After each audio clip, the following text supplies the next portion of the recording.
Welcome back to another quick guide today. We'll walk you through how to add extension in Mozilla Firefox Android. Here's a clear step-by-step guide to add an extension in Mozilla Firefox. First is to unlock your mobile phone and make sure you're connected to the internet. Open the Google Play Store on your device.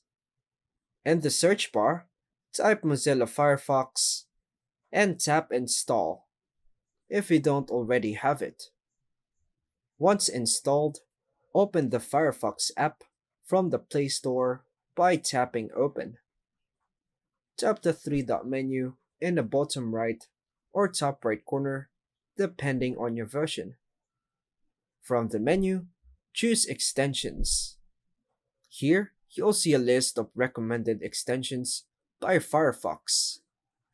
Scroll through and find the extension you want to add.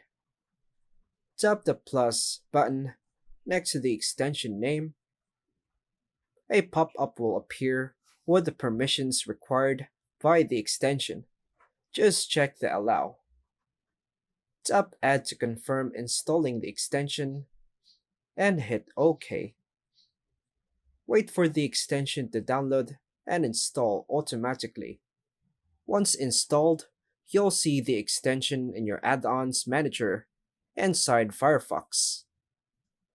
Some extension may need extra setup. Just tap the extension name to configure settings if necessary. Now, your Firefox Android browser is enhanced with the extension you added. And that's all for now, folks. Thanks for watching.